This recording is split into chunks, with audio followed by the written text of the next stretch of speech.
Yaxshi kitoblar aziz insonlardek gap. Qadrdoningni ko'rsang, do'sting bo'ladimi, ukang bo'ladimi, jigaring bo'ladimi, ustozing bo'ladimi, shogirding bo'ladimi?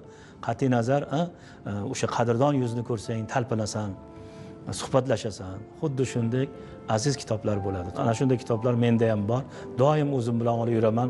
Qayerga ko'chsam, qayerga borsam, doim olib yuraman. Kitoblar yo'qotgan paytimiz bu. Hazrati Alisher Navoiyni Layla va Majnun degan kitobchasi bir paytlar suratlar bilan to'la chiqqan edi. Ancha yillar, 40 yil, 50 yil oldin chiqqan kitob. U paytda 40 yil oldin men yosh edim, bola edim. Layla va Majnun ruhiga kira olmasdim. Lekin o'shada chizilgan rasmlarning ruhi o'sha badiiy asarni ichiga olib kirardi. Men o'sha yerda Laylani, Majnunni suratini ko'rib, Majnunda o'sha kiyiklar bilan qilingan surat, chizilgan suratlarini ko'rib, uni patla-patla sochlari, ozib ketgan jismi, joni, ko'zlaridagi dard, Laylani go'zalligi va hokazo va hokazo. Bu narsalarni ko'rib, rasmni ko'rib, badiiy asarni anglagandek, his qilgandek bo'lardi. Keyinchalik ulg'aydik, maktabni bitirish yoki talaba bo'lgandan keyin o'qidik. Hozirgacha ham qaytib o'qib turamiz.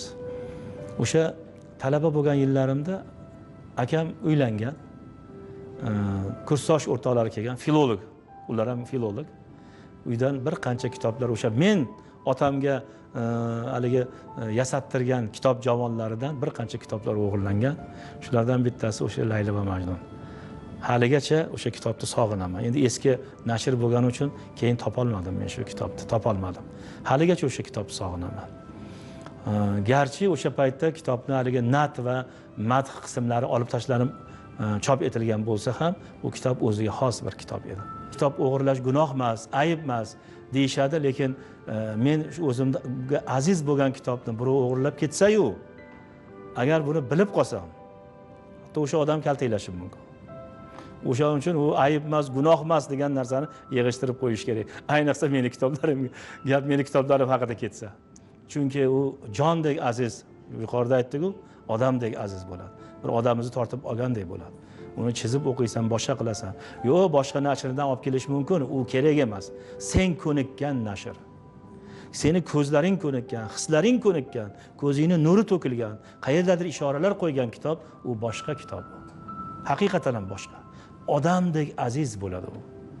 Faqat haligi aziz bu faqatgina tirik jonlarga, tirik mavjudotga nisbatan bo'lmaydi. Men eslayman, Alvido azizim daraxt degan bir hikoya ham yozgan edim. O'sha yerda o'sha daraxtga men insondek munosabatda bo'lganman.